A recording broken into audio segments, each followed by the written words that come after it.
talking about me and start talking about God, okay? Okay.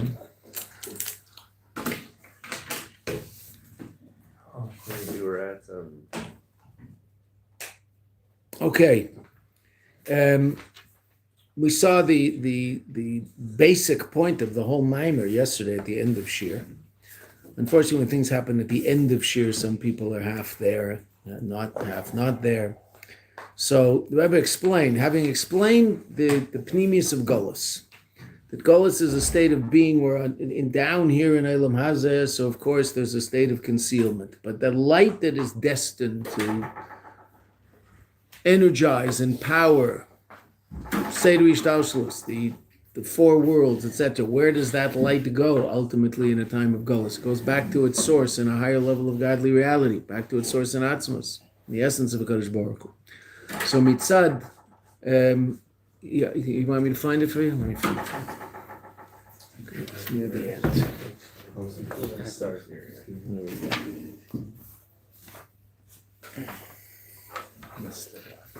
I'm doing a Pesach mimer after this.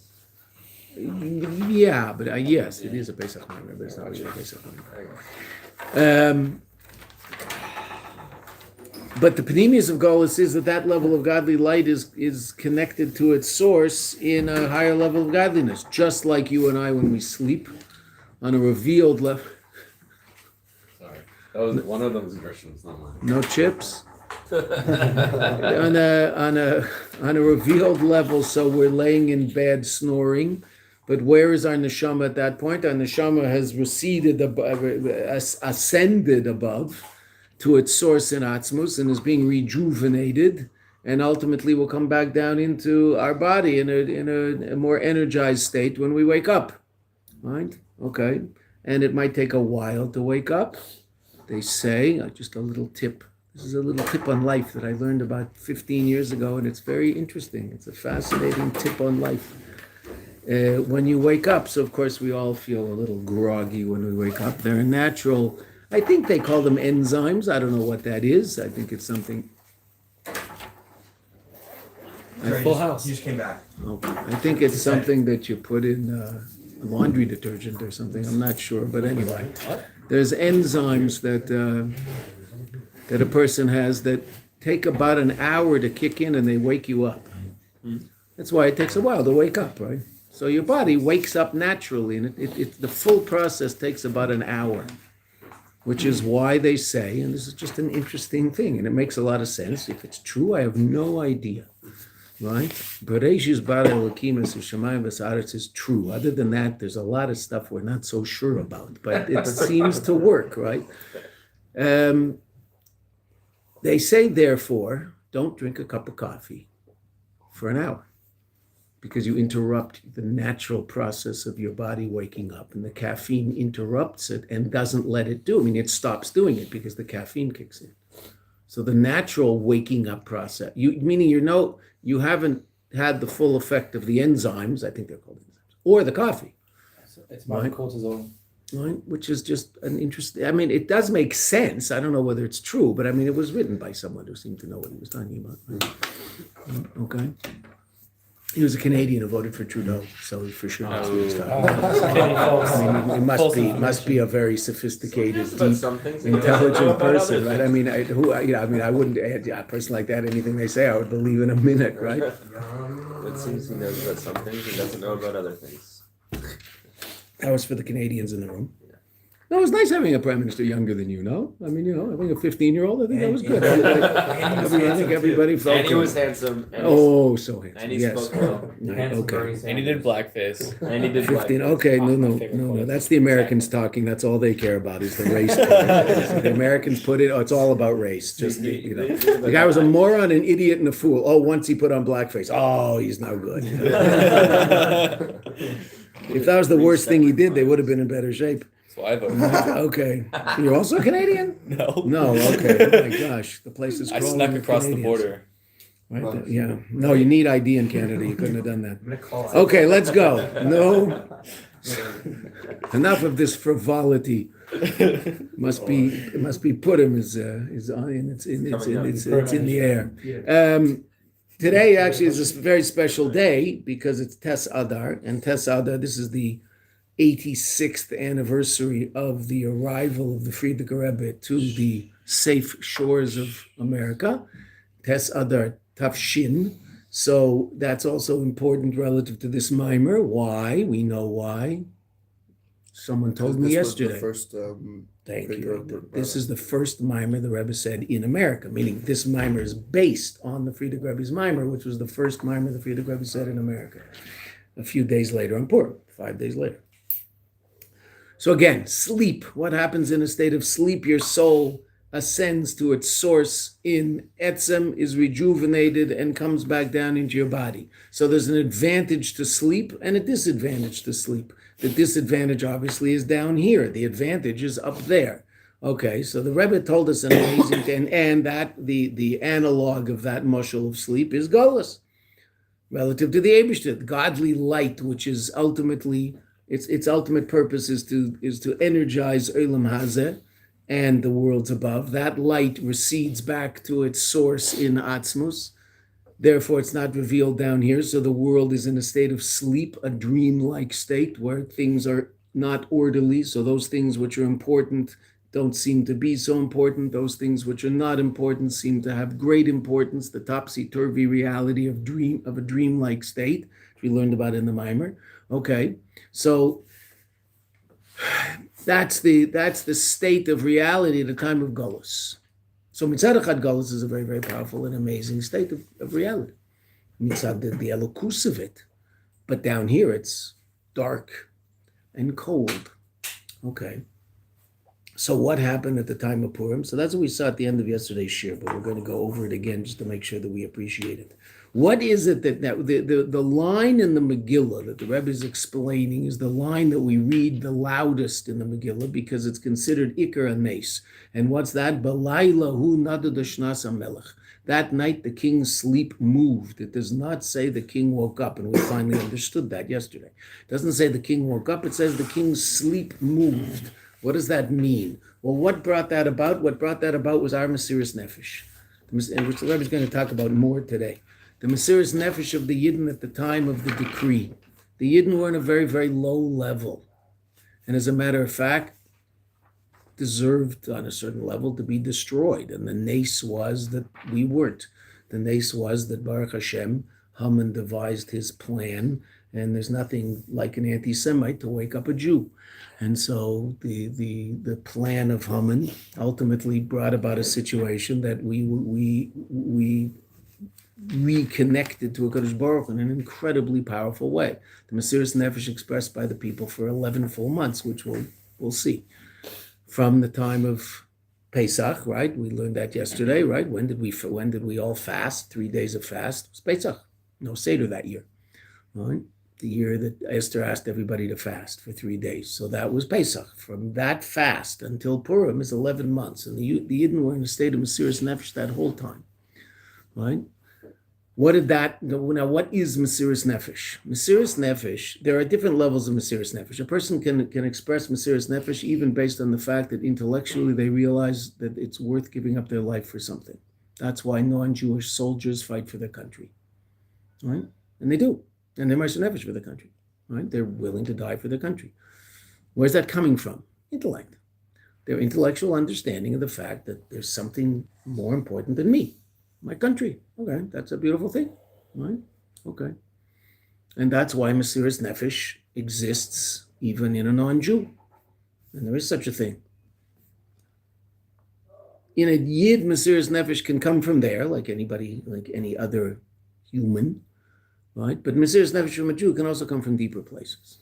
Can come from a place called Chayesh B'Nefesh, which is the level of your soul that as you're sitting down here in the hallowed halls of Mayanot, there's a part of your soul called Chayesh B'Nefesh that is an Eilam Atzilus and is an experiencing unbelievable revelation of a Kadosh Baruch Hu. The effect of that on you is fairly limited because you're here and not there. Might that somehow enter into your conscious reality such that you'll act in accordance with that very powerful experience of godliness that you're having at this moment in Eilam Atzilus? Yes, right? That's called Mazli Chazi. There's part of you that sees God right now. Right? As we're sitting here, there's part of you that's seeing the Eibishter as much as you're seeing Gashmius in this world. That part of you, that part of your neshama is seeing godliness in Elam Hatzilus. Again, does that resonate in your conscious reality? Usually not, because conscious reality is sitting here in a chair, right? In a box called a body, right? But there's a part of you, superconscious you, that's there. There's a deeper part of you, the essence of your soul, which is the deepest and most powerful source of Mesiras Nefesh. The Mesiras Nefesh we talked about yesterday. Azoiv nit anderish. This is the way it is, and there is no other way. That comes from Etzem and Neshama. Etzem and Neshama, the essence of the soul, which is that part of you which is immutably connected to the Eibishter and can't be separated. There is no way of separating that part of you from the Eibishter. Right? Separation doesn't exist.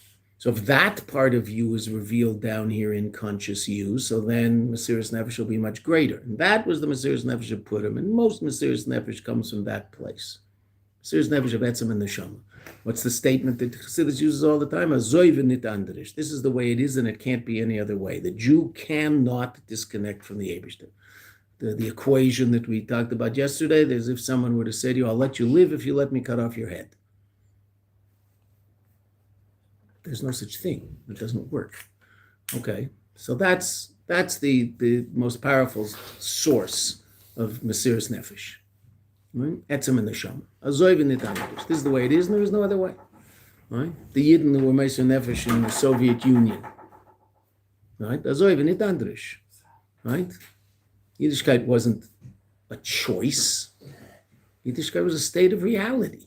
You don't choose to have a head. Right? You just have a head. That's just who you are, right? And without your head, you're not. Right? Ultimately, a Jew has to get to a point. It might be at the beginning of a process, a person has this basic, somewhat fantastic from the language of fantasy, fantastic appreciation of the fact that they're making choices regarding their relationship with the Kadosh Baruch Hu. Okay, so we do down here on some level. Say that, but ultimately a Jew's relationship with the Kadosh Baruch Hu is not a function of a choice. A Jew's relationship with the Kadosh Baruch Hu is an essential reality, and you're as connected to the Eibishter as you are to your head. Right? And it's impossible to disconnect. And when that's revealed in conscious you, and down here in conscious you and I, we can pretend we're making a choice. Right? Which down here we are. Right? But that's why we can make bad choices down here. We can choose not to, or think we can. We think we can choose not to connect to the Eibishter down here. But ultimately, that's the equivalent of someone with black hair dyeing it blonde. So it's true, their revealed reality is blonde hair, but their DNA is exactly the same as what it always was, and it's not changed by virtue of the fact that they dyed their hair. They dyed their hair for 60 years, they dyed it blonde. Nothing happened to their DNA. Their DNA is black hair, always will be, and that's why they have to keep going back to their hairdresser to get it dyed blonde again. Sometimes it's so good, only their hairdresser knows for sure. But that being said, you have to keep doing it because the roots are going to keep showing up. And then you have to dye them again. Okay, so that's a Yid in the Eibishter. The DNA of a Yid is an essential connection to the Eibishter. That's who we are. Is that always revealed in our life? No, because we can get very stuck in conscious me. Right? But if that level of you and I expresses itself in us, so then our behavior is completely different. Our behavior is absolutely, completely, and totally connected to godliness, and it's impossible to act any other way. That's Mesiras Nefesh. And that's where the Yidden got to in the time of Purim. That's what was revealed in the conscious reality of the Yidden. So what happened, if you think about it? Right? So their essential state moved down into their conscious state. The connection to the Eibishter that exists up here has moved down and is being expressed down here in conscious you and me, and conscious Yid down here in Elam Hazeh. Oh, what's the reaction of a Kadosh Baruch Hu to that, so to speak? The essence of a Kadosh Baruch Hu moves from its source and is revealed down here. What's happening up there in the Etzem when the godly light that powers the world is found in its source above? What do we call that state? When your powers of the soul leave your body and go to their source, not death, leave your body and go to their source, what do we call that? Sleep. It's called sleep. Do it every day. Probably did it fairly recently. Right? Okay, that's what was happening when you were doing that. Okay, so then you came back down here. What came back down here? Your body? Your body was always here. It didn't go anywhere. What came back down here? Certain levels of your soul that weren't in your body during the time of your sleep have now come back in and are clothed in your body. What levels of soul? Well, where were they? They were connected to a much higher level of soul called Etzem. But they came down, they now emanated back down into this world like they did with the first time they entered into your body, so they're entering into your body again. Is there a residue of your soul down here when you sleep? Of course there is. You're alive. Just like there's a residue of godly energy in the world during Golus, because the world continues to exist. But the most powerful expression of godly energy that should be powering the world in a way that everybody in the world sees that godliness in a revealed way, that's hidden. Where is it? It's back in its source in Etzem. Just like you when you're asleep. Okay? What's Mesiras Nefesh? Mesiras Nefesh is when the essence of the soul moves down and is revealed in conscious reality. What did that cause in the Eibishter? Noded Shnas HaMelech. The king's sleep moved. He didn't wake up, because when he wakes up, what happens? The revealed levels of godly light that are supposed to power the world. But where's the essence of the Eibishter, so to speak? Still up there. So to speak. Okay? The essence of something is found everywhere, okay? But it's not revealed.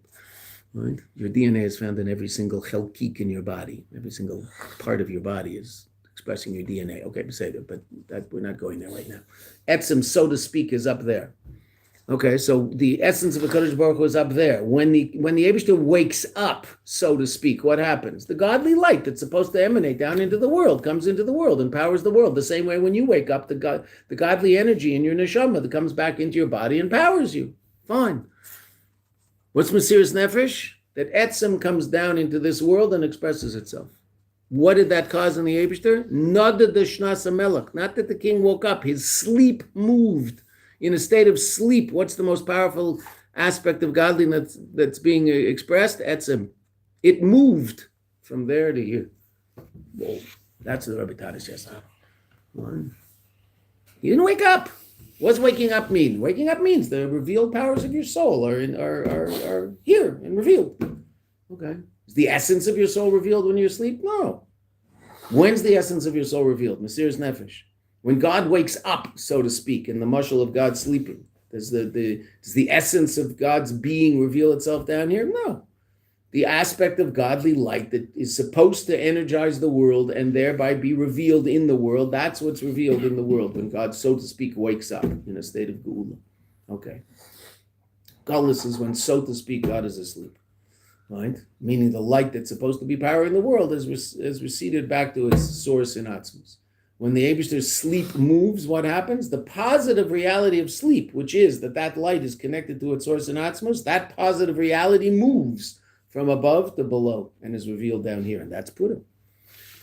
That's what Purim's all about. Aleph Dar, that the Eibishter comes and is revealed in the world. Adar. Aleph Dar, that the Aleph, Aluf Shalom, the master of the world, comes down and is existing in the world, living in the world. And the incredible nace of it all is that Dafka happened in Golus. That's why the sleep moved, because there's still sleep, still in Golus. Right? The Eibishter, so to speak, didn't wake up. Didn't wake up. If he wakes up, there's no more Golus. He woke up. He didn't wake up. The sleep, the state of Golus, but the lofty state of Golus. What's the loftiness of Golus? Connection to Atzmos. Right? That moved and was revealed down here. It's really unbelievable. So that's the Rebbe told us yesterday. Right? Okay. And again, what caused that? Our Mesiras Nefesh. Because what's Mesiras Nefesh? Exactly the same thing. Etzem and the Shamar is revealed here. So we revealed the Etzem of the Eibishter here. And that's called this. The Eibishter's sleep moved. Okay, V'yuvan.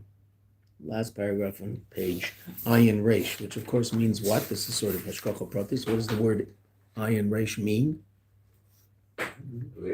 Awake, air. Right? Ani yeshena v'libi air. I sleep and my heart is awake. Right?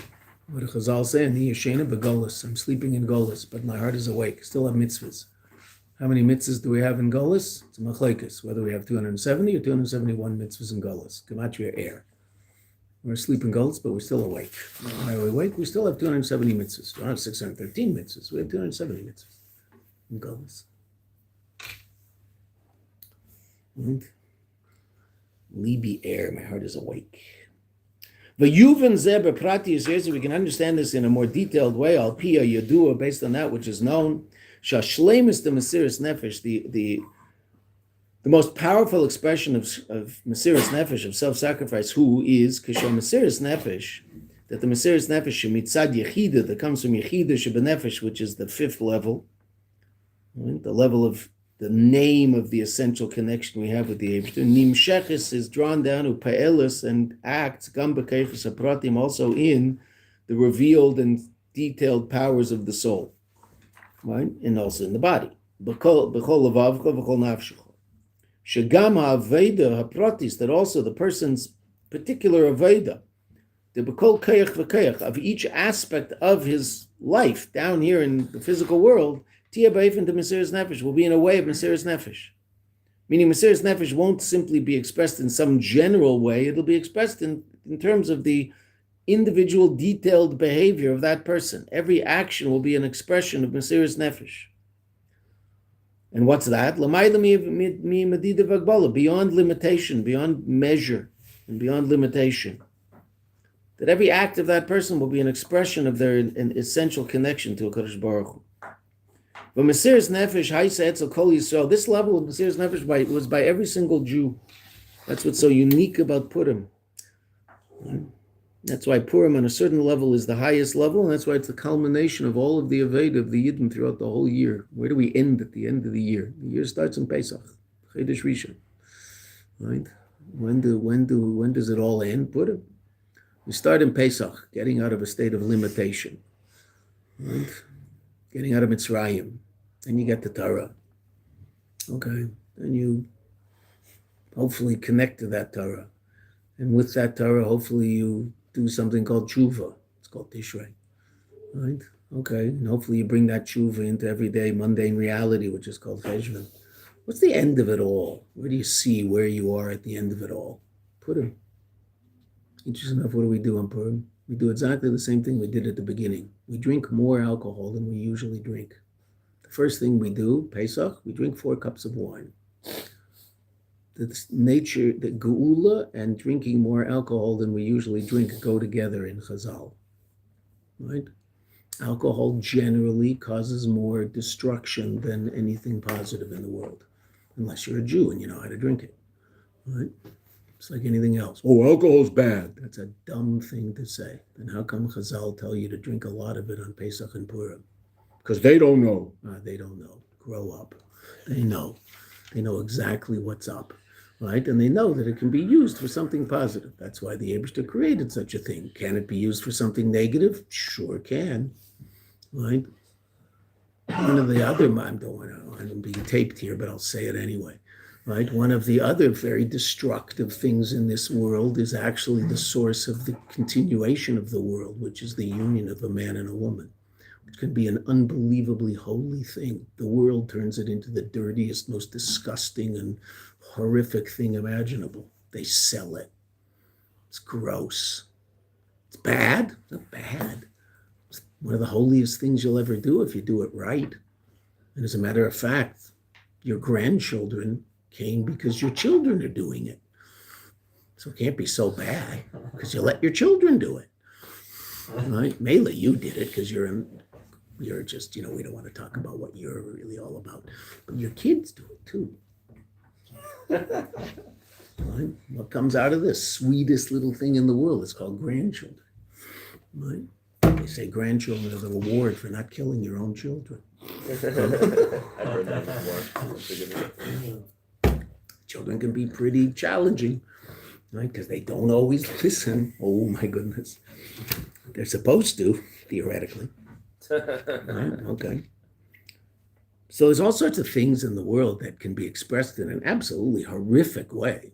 but they can also be used positively. So alcohol happens to be one of them. So Pesach, Chazal told us we're supposed to drink 4 cups of wine, which generally, I mean, if you drink 4 cups of wine, then you usually have a slightly different state of reality than you did before you started drinking the 4 cups of wine. Well, that's the idea, is it's supposed to help you get out of the limitations of your normal perception of the world and be open to a higher, more lofty and free perception of the world. Now, it can also turn you into an idiot, right? Which is what's so interesting, because at the beginning of the process, we do our 4 cups of wine, and at the end of the process, so we drink l'chaim on Purim. Only 4 if you're under 40, right? The Zeta applies also to Purim, right? So we don't get drunk like a goy, right? Get drunk like a Jew, right? What happens? When you drink, certain filters disappear. What's left? Who you really are. Well, you get to see who you really are in Purim. When you get drunk, do you fall in love with God or do you fall in love with yourself? Purim. Where am I? All the masks are off. Who am I really? So when a person drinks l'chaim, do they get more interested in talking about God and farbrengen, or do they get interested in acting silly and screaming and yelling and being like a frat boy? Well, okay, where am I? How far did I come the last year? It's a fascinating thing, Chazal, amazing. But the Chazal have absolute, what's so beautiful is the incredible confidence that Chazal have in us, that they tell us, drink Purim so you'll see how close you really are to God.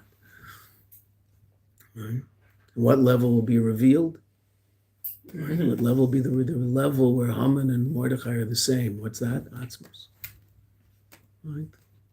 In Atzmos, they're all the same. We saw that in our Mayanot. There's no hierarchy in Atzmos. Everything's the same. Not evil and good. Chas v'sholom. Haman down here is evil. Right? But Haman comes from the Eibishter just like Mordechai comes from the Eibishter. What's Haman's job down here? Is to be evil and arouse in the Jews, Mesiras Nefesh. That's Haman's job. He does his job pretty well. Right? Down here is Russia and Chayav Misa. The Eibishter sent him down here to be a Russian, be Chayav Misa, so that you and I will be Mesiras Nefesh. Right? And will reveal in us something that we didn't know we had. It's called Eilam Hazeh. Welcome to Eilam Hazeh. Eilam Hazeh is a place where there's Hamans and there's Mordechais, and we get to choose who we want to connect to. Do we want to be part of Haman's team, or do we want to be part of Mordechai's team? Who are we really? Well, we're really part of Mordechai's team. That's who we are. Right? But I can pretend that I'm part of Haman's team, because sometimes it looks like it's winning. It's never winning, ever. Haman doesn't win, ever. It just looks like he does. Because Haman does, that reality that Haman represents doesn't really exist. It just looks like it does. Right? In Eilam Hazeh. Evil only exists to the extent that a person can do it, but evil doesn't exist outside the evildoer. Evil exists in the... Oh, you're learning a minor chassidus. You're not in high school. Right? The evil doesn't exist outside of the evildoer. A human can do an evil act. Once that act, so to speak, expresses its outside of the self, it's no longer called evil. It might be unfortunate. It's not called evil. The fact that the disgruntled postal worker walked into a McDonald's and shot 8 people is an evil act. It's not evil that they died. It's not evil. It's unfortunate. It's tragic. But describing that their death as evil that's a ridiculous description of their death. What does their death have to do with evil? It was the result of evil, but their death isn't evil, right? Their death is tragic. Now, their death is also, because the one thing everybody's firm about is death, it's also God. Everybody blames God for death. They don't give him credit for life, but they always blame him for death. Okay, so who killed that person? God. Oh, bad God. No. So somehow that person's death was part of the ultimate purpose of creation. Why? I have no idea, because I'm not big enough to understand these sort of things. But for some reason, you and I would all agree, and most people would agree that death was somehow supposed to be. They were the ones sitting in the booth in McDonald's when the disgruntled postal worker walked in. Why? Don't know why, but somehow God orchestrated it that way. Okay? So what's the only evil part of that scene? The action of the guy who pulled the trigger. Evil stopped there. Everything outside of him is just God's will, which is good. Do I see the good in it? I do not see the good in it at all. I don't understand the good in it in any way, shape, or form. Can I appreciate the fact that there's some level of that which must be good because it comes from God? Yeah, okay, I can explain that intellectually, but I don't experience that. I experience the tragedy of the event. Okay, fine. Right? But in B'pnimius, was that supposed to happen? Yes. Where did it come from? The Eibishter. Does that mean it's good? Yes. Be'etzim, that's what it is. Where did the evil stop? The only evil that exists is the possibility of one creature called humans to make the wrong decision. That's where evil comes from. And it stops there.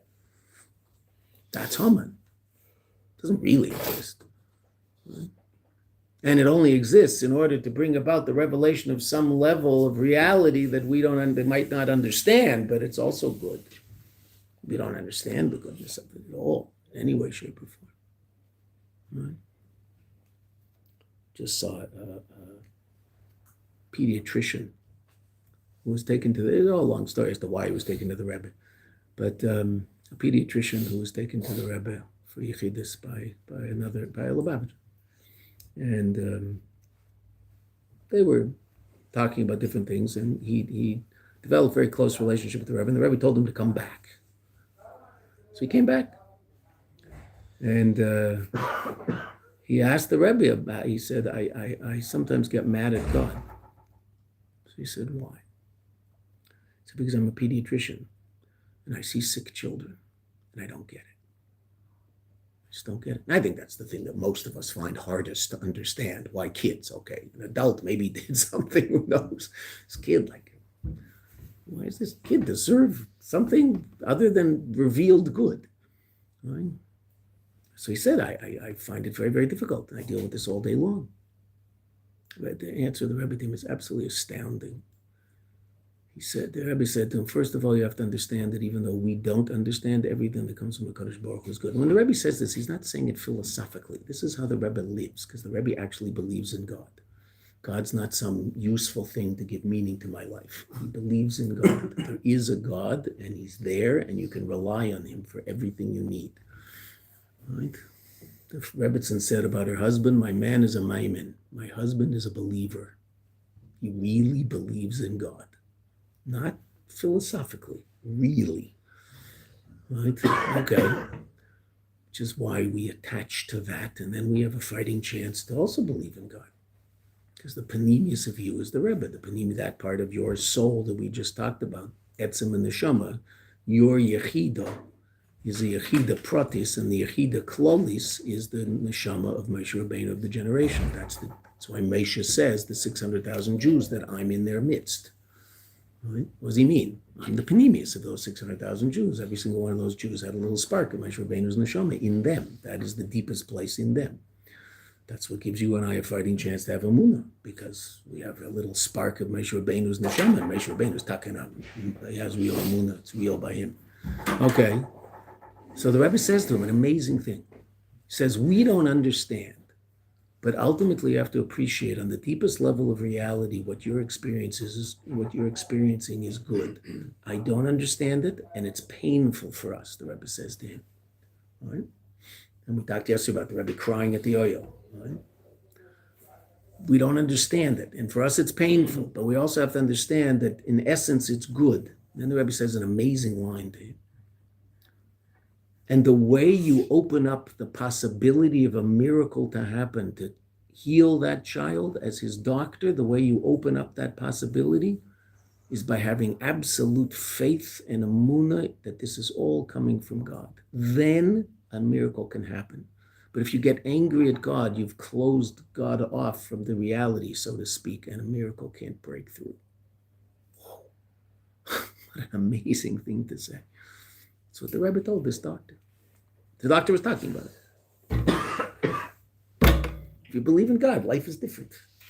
Right? Okay, what happened to us at the time of Purim? We started believing in God in a very, very serious way. Not like, in a convenient way, in a real way. Mesiras Nefesh. What did that allow for? A miracle to break through. Right? The miracle of Purim. But this Mesiras Nefesh of the Jewish people is a very unique Mesiras Nefesh. It's the only time in the history of the Jewish people that the whole people were under siege and had the threat of death. And every single Jew, it says, fourth line in the last paragraph on Ayin Reish, Minar vad zokin, from youth until elder, taf v'noshim. Taf is, mamish, small little kids. And women, everybody. Men, women, and children. What's the intention of the fact that the Mesiras Nefesh was by every single Jew and permeated into every aspect of their being? Right? Every single Shigama Aveda. Sorry, the Gama Aveda Haproti Shokol Echad Ve'echad. The individual Aveda and the details of their life of every single Jew alive. Nar Zokin Taf V'Noshim. Haisa Chadura was penetrated by Tanu in the movement of Mesiras Nefesh. V'yesh leimer shezeu oid inyan b'mashakosu b'maimer shemesiras nefesh aleim, that this Mesiras Nefesh was, the Frierdiker Rebbe says in the Maimer, haisa b'meshech kol hashana. It lasted for a full year, which is really fascinating. In other words, what's the year? The year represents a totality of reality, that it affected all aspects of reality, even all aspects of time. What does a year measure? Change. All the different aspects of their reality were imbued with this Mesiras Nefesh. The B'meshech Hashana, in the course of a year, Yeshnam Kol Shinui Tkufes. There are all the changes of the periods of time of the year, the different seasons, which represent different aspects of reality. The word Shana comes from what word? It's the root of it? Change. Shinui. Right? All the changes that happen through a year. Ukemavur b'kama drushim, as is explained in a number of drushim, which means maimarim. Be'inyan mailas esreg. And all of a sudden the Rebbe is talking about sukkahs. Right? What's unique about an esreg? Right? Now, why are we talking about sukkahs? Because Esther was shaykh to Malchus, which is esreg, and she also was the color of an esreg. She was green. Right? The esreg hu bechinas Malchus, that esreg is the notion of Malchus, in Yana Shal Esther, which is what Esther is all about. The power of Malchus, the receptacle of all of the light from above. But what's unique about an esreg? Shadar bi'ilan mishana l'shana. An esreg is a very, very unique fruit. So it says pre-eitz hadar in the Torah. Right? So now the word hadar usually means, and this is what how the Tanna Kama learns pshat in it, the majority position in the Mishnah in Gemara Sukkah. The word hadar means beautiful, right? So that it has to be a beautiful fruit. So the esrog has to be a nice esrog, meaning its definition is that it's nice. That's why we spend more money on a nicer esrog than just getting a regular everyday kosher esrog. We get a kosher esrog for your kid. You get a kosher esrog for your kid who's under bar mitzvah. But for you, what do? You spend a little more money and you get an esrog that can be called mehudar, beautiful. Okay, right? But Rabbi Yehuda says that an esrog doesn't have to be mehudar. Right? So what does it mean, pre-eitz hadar? So he says pre-eitz hadar, the one that lives. It lives on its tree from year to year. An esrog doesn't fall off the tree. It just keeps growing. And it can stay on the tree for up to 3 years and keep growing. It's not like an orange. An orange falls off the tree at a certain point. A lemon falls off the tree. An esrog, which are other citrus fruits, right? An esrog does not fall off the tree. It just keeps growing on the tree. And it'll live on the tree through winter, spring, fall, summer, another winter, right? And it's true, right? I mean, it's true because Chazal say it's true. It just also happens to be that our upstairs neighbor once gave me a little sprout of an esrog, and we put it in a pot. And it's the only thing that we ever had in a pot that we didn't kill. And it grew about this big. So then I got someone much stronger than me, a 19-year-old student of mine who was a big guy, and he dug a hole. When I asked someone, how do you put an esrog in the ground? They said the hole has to be at least 1 meter deep because that has very, very deep roots. So he was digging Yerushalayim, all that stone around, the poor kid. Anyway, he dug and dug and dug. He dug 1 meter deep. We put this, it was only about this big at that point. We put it in the ground, put all the dirt back, and it was right by our front door. every year it grew up to the third floor of the building. Every year, I'd have to cut it down every year. It would grow up, it would grow to be about 5-6 meters tall. It had thorns on it this long. You could impale a child on these thorns. We didn't expect it to give fruit. It was just nice to have an esrog tree in your backyard. I mean, why not? That's sort of an interesting thing to have. You don't have any of those in Budapest. What? Not yet. Not yet. There will be. Gerson's going to make sure of that. Right? After Mashiach comes, he's going back to Budapest. He's going to plant an esrog. Right? So 1 year, it was Yom Kippur Dafka. It had big, thick leaves also. 1 year, my kids came into shul Yom Kippur, all excited. What's up there? There was an esrog in the back of the tree. It was this big. It was Temani esrog. He was Temani, so Temani esrog were big. It was this big. Now, it might have been on the tree for who knows how long. I don't know. Evidently, I asked him. He said, yeah, it takes a while to grow that big. They don't grow that big in a year. So it was there for a while, just hidden behind leaves. The leaves don't fall off. So it was just hidden in the back of the tree. I didn't look at it. I'm going to start checking my esrog tree all day long. All right? So there was an esrog this big in the back. There was kosher. I gave it to upstairs neighbor that year for Sukkot. He used it. All right? So, but it just keeps growing. Doesn't fall off. Right? Oh, so what's that all about? Shadar bilana mishana lashana. Right? So that's the uniqueness of an esrog, that it draws on the godly energy that powers each of the seasons. And that energy is different energy. And the esrog is able to incorporate all of that. That's why the esrog is malchus, because what's malchus? Malchus is the repository of all of the light of the spheres above. So that's the esrog, which is the repository of all of the light, all of the energy, all the godly energy that exists in time. The esrog grows through time. So that's Rabbi Yehuda. That everybody agrees the esrog lives on the tree all year. It just does. But the Chachamim hold that the pshat in the word hadar isn't saying that. The pshat in the word hadar is beautiful. What Rabbi Yehuda says, the pshat in the word hadar is hadar bi'ilana mishana l'shana, that it lives on its tree from year to year. Evidently, it lasts 3 years. Ubechol tkufa, and in each period of the year, each season, yeshna aveda miyuchedes. There's a specific aveda, special aveda. Va'ad shegam, to such an extent, shebechol yom, every day. Ba'isa tkufa, in any particular part of the season itself, gufa, yesh aveda miyuchedes, a shayeches liyom zeh, that's relevant to this day. Every day has its own unique aveda. Right? So there's the aveda of a yom rishon, a yom sheni, a yom shlishi. Right? So some of those things are very spiritual, and you and I aren't aware of them, even though we obviously understand that there's a different energy every single day, because we did say a different shir shel yom every single day. So obviously that whatever David HaMelech is writing about the day is relevant to the day. And each of the shirim that we say on the days of the week, each of them relate to a different aspect of creation, and specifically the creation that happened on that day. Right? The shiur shel Yom Sheni is talking about what happened in Ma'aseh Bereishis on Yom Sheni. Right? That's the pshat and the mizbar that we say in Yom Sheni. Or Shlishi or Revi'i or Chamishi. Right? Shabbos or Mizmah Shel Yom Shabbos. On Shishi Havaya Malach, the Malchus of the Eibishter was revealed on the 6th day. Who revealed it? Who showed up on the 6th day? Adam and Chava, B'diuk. Right? Okay, and they revealed Malchus. And what did Adam do before he was kicked out of the garden? He did 2 things. First, he did one thing that's he did 3 things. Did 2 things that were very, very important and very positive. And then he ate lunch, and that was the end of that. Okay, but what were the things he did first? 2 things that Adam Rishon did in Gan Eden. Beautiful. Tribes. Thank you. You're restoring my confidence in humankind. Right? I can tell me who won the World Series last year, but they can't tell me who maybe they can or they can't. Right? The people from Europe can't. The people from Canada don't want to. So is that true? Is that true? Yes, he's still in pain. But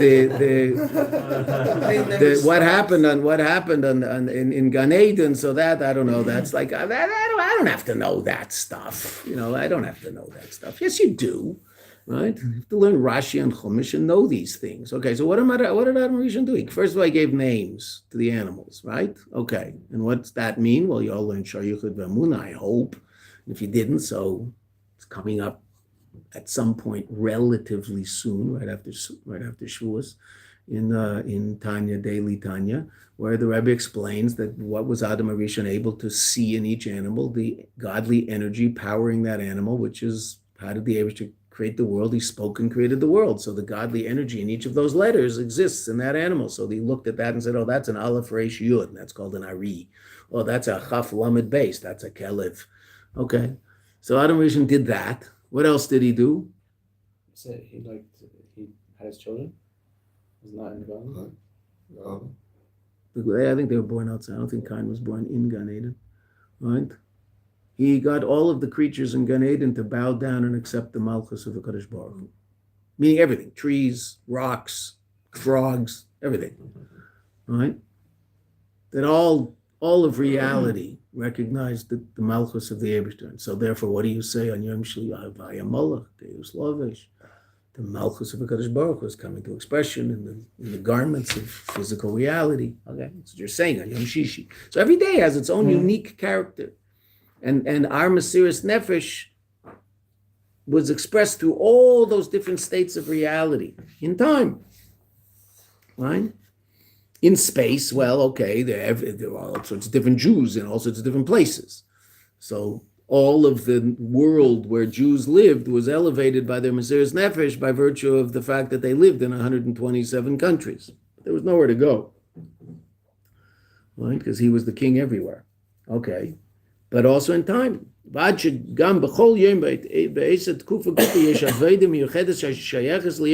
something unique to that day, like the Maimer, every day a person has to do that which, do his service, do his work. Avid in Aramaic is like la'asot in Lashon HaKodesh, but also in Hebrew, right? To do. The root ayin beis dalet in Aramaic is like the root ayin sin hey in Lashon HaKodesh. To do, right? So every day he does what he's supposed to do. Whatever is unique to that day, and every day is a little something different. Umasha Amda in yeshiva, it's pretty much the same, right? Okay, we say there, but still there's nuances in every day. Umasha Amdu b'Mesiras Nefesh kol Lashon, and that which they stood in a state of Mesiras Nefesh all year. Ulai yesh lemer oid kavana b'zeh. Perhaps we could say something else relative to this. Now, there's no footnote, which means the Rebbe is saying something that he wants to say that he hasn't seen anywhere else. Shagam in Yonim Deshana, even those aspects of the year, Ha'aveda Pratis B'chol Yom V'Yom Heim Ba'ofen de Mesiras Nefesh. They were done in a fashion of Mesiras Nefesh, meaning even the expression of all of the difference that could be expressed. It's not just that everything we did within the context of the different realities in time were done with Mesiras Nefesh.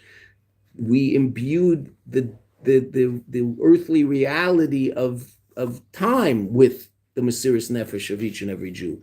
L'mayla mi'medida v'agbola, beyond limitation. Let's finish the paragraph. V'zeu, and we'll finish the mimer on Sunday, Be'ez Hashem. V'zeu ma she'inyan noda d'shnas malka shalom, and that's why this whole inyan of the king's sleep moving. And who's the king? Malka Shalom, the king of the world. Yes, Achashverosh, but the Achashverosh, when we say a melech in the Megillah, we mean the Eibishter. Nasa al Yadei, it was brought about al Yadei she'amdu b'Mesiras Nefesh kol Shana Dafka. It was brought about by virtue of the fact that they expressed the reality of Mesiras Nefesh all year. Al Yadei Mesiras Nefesh Shalahem, by through their Mesiras Nefesh, He'ir begilui, right? It shined in a revealed way. Gam b'keiches hapratim, also in their mundane, detailed reality down here in Elam Hazen. We say keiches, we mean the revealed powers of their soul as they express themselves in all the different things that you and I do, from moving our fingers to looking at things with our eyes and speaking with our mouth and hearing with our ears and thinking with our brain.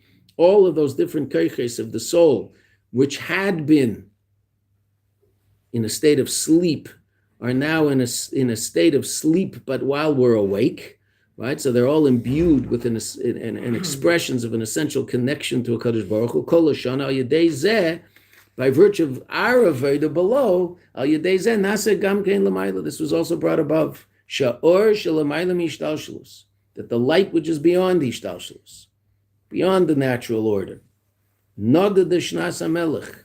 The king's sleep moved. Nimshach bebechinas penimis is drawn down into inner revealed reality down here in the world, meaning this lofty level of godly reality that's beyond the world and naturally, so to speak, shouldn't be revealed in the world. It's beyond the world. That's what was revealed by virtue of our Mesiris Nefesh. We touched a place beyond the limitations of our worldly reality. So too, the Eibishter responded in kind and allowed for a revelation of him that's beyond worldly reality. Nimshach bebechinas penimis is drawn down into an inner state of revelation. Va'ad, to such an extent, sheyemer, what did the king say when he woke up in the story? So it looks like he woke up because he starts talking to people. Of course, he said, it doesn't say that he said but that's just self-understood, right? But he woke up and he called the whoever's hanging around there, not doing much, but looking important in the funny clothes they're wearing. Sheyemer lahavi sefer zichrenes divrei hayomim. Rabbi says an amazing thing. What did he ask for? He asked for the history books, right? He asked for the books that chronicle time. Right? So interesting based on what we just said, right? He asks for the books, right? And what happens? I mean, in Pshat, what happens? It's in the story. If you don't know the story, read the story, because you're going to have to read the story in shul twice. You better know the story before you read it so you know what you're listening to. So between now and Tuesday night, sit down and learn Megillas Esther. Go through it, right? Prepare for it, right? If you're having a job interview, would you prepare something relative to that job interview, or would you just walk in cold? I know what the answer is. You don't have to answer me, okay? If you walked in cold, you won't get the job, which is maybe good, but okay. Right? You're going to prepare for the job interview, right? Okay, say there. So you have a job interview on Tuesday night. It's called a relationship with God, called reading the Megillah. So prepare for it. Look at the Megillah. See what's there, right? No, this isn't rocket science, right? This is like just sort of basic everyday life. How do you prepare for Shabbos? Well, you prepare for Shabbos by cooking food and by making sure your clothes are clean and all that. And you also prepare for Shabbos by making sure that, first of all, you know something about Shabbos davening. You know what to expect. You've learned the parsha. Hopefully, you've also, chas v'shalom, gone into Shabbos without a sicha of the Rebbe in your pocket. How can you go into Shabbos without a sicha of the Rebbe in your head? What Shabbos without a sicha of the Rebbe explaining what the pnimius of this Shabbos is? Right, so there should be a sicha of the Rebbe is in there. Put another one in there. There's more. Don't worry. You haven't learned them all yet. There's one left, right? Next year you'll have to worry. Oh no, what am I going to do? I ran out of sichas, right? But this year there's probably one left, right? Okay, we've all got one left. And if you can learn it again. Nothing's going to happen. You can learn the same one again, right? So we prepare for things. How do we prepare for Purim? All sorts of things, right? We buy Haman Tashin to give out for Shalach Manas, and we do all sorts of stuff. But also we look at the Megillah. Right? Read the special edition to davening that we're going to say in davening and we're going to say in benching, so we know what the words are and what we're going to say. What's unique, what's the difference in the Alanisim of Purim and the Alanisim of Hanukkah. What do we say? Purim's shorter. Don't worry, it's a short one.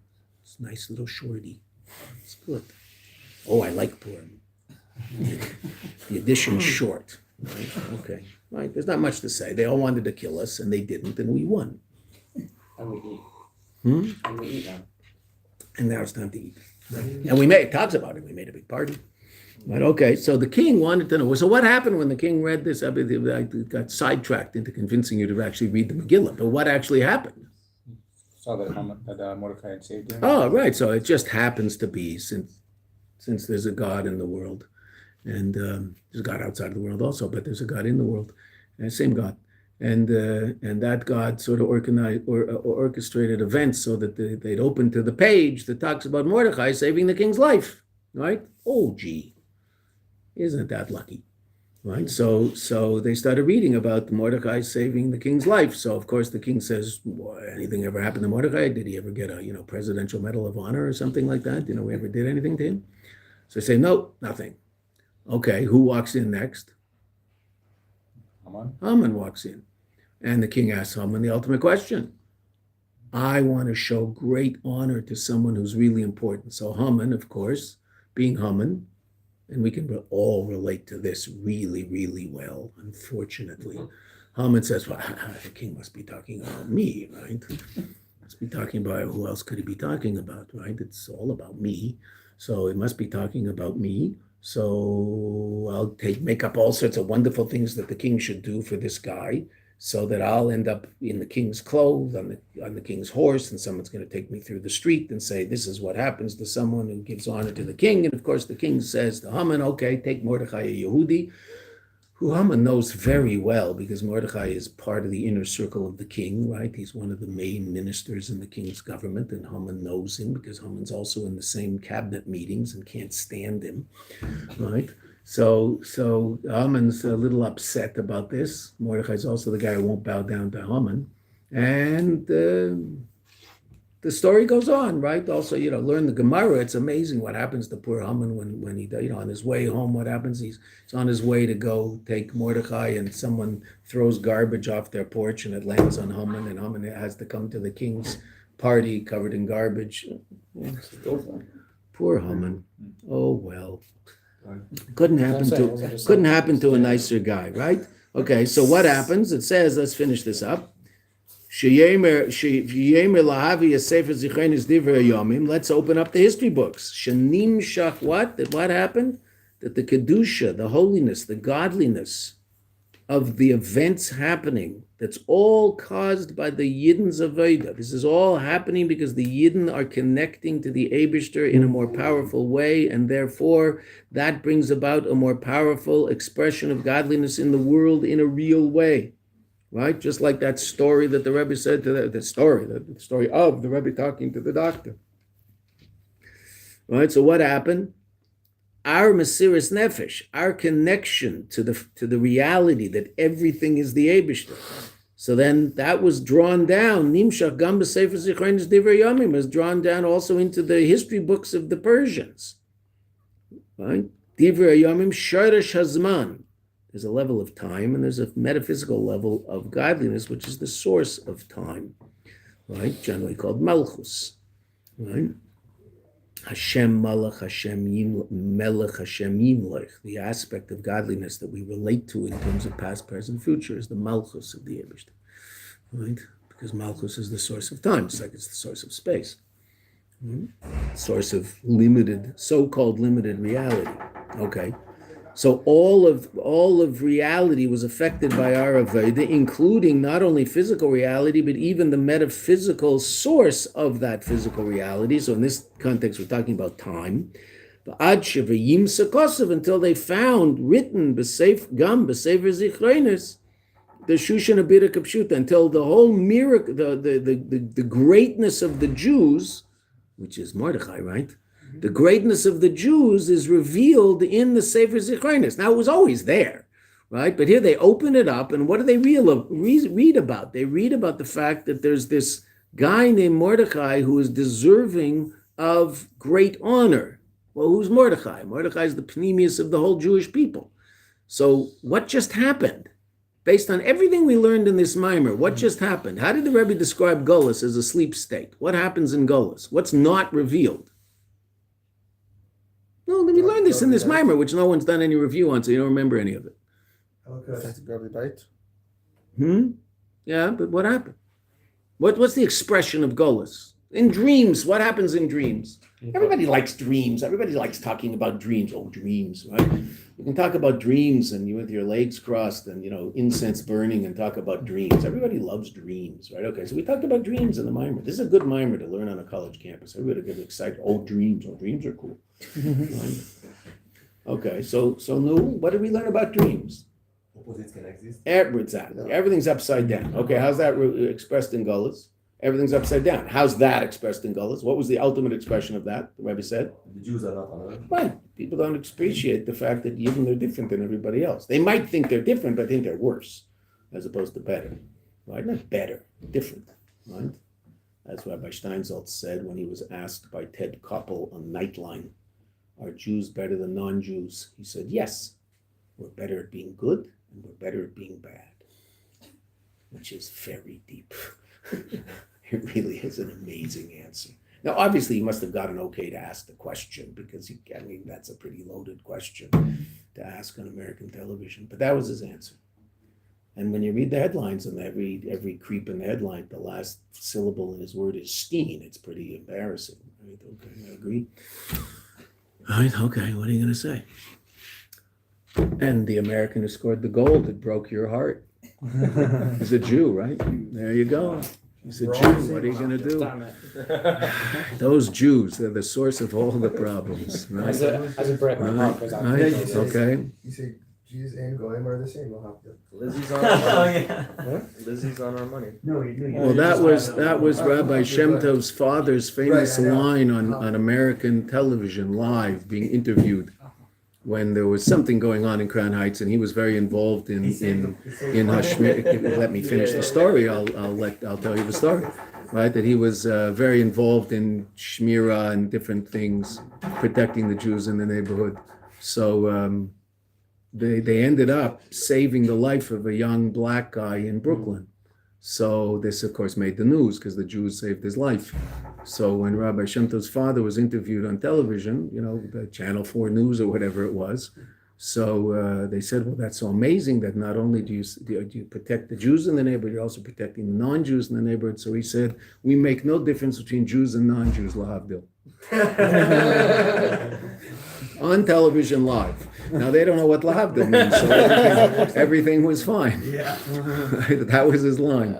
Now I don't know whether he meant to say it or just came out because that's what he says every time he says it. I'm not sure, but it doesn't matter. That's what he said. Okay, come, let's finish up. This is late. So what happened? Sefer Zichronos. The Kedusha of our Mesiras Nefesh penetrated into time and even beyond time, the source of time. Right? Gam b'Sefer Zichronos the Shushan Abira Kapshute, also in simple pshat. And what does that mean? Gam b'Zman Agolus, in the time of Golus, that there was an incredibly powerful revelation of Elokus. And that's the panemius of Golus, because what do we know about Golus? Golula Elam, Chazal say, that they were exiled to Elam, which is actually Shushan, according to some positions. It's one of the pshatim in the word Elam. You can look at footnote 66. Shechina imahim. When they go into Golus, the Shechina goes with them. Right? There's levels of godliness that do not come with us in Golus in a revealed way, but Shechina goes. Okay, so Golus, on one hand, is really an expression of a very, very powerful connection to the Eibishter, but everything down here is hidden. Purim is this amazing event that in Golus, the essential relationship of the Yid to the Jew was revealed not above, but below. And that's Purim. We'll finish the Mayanot on Sunday. So,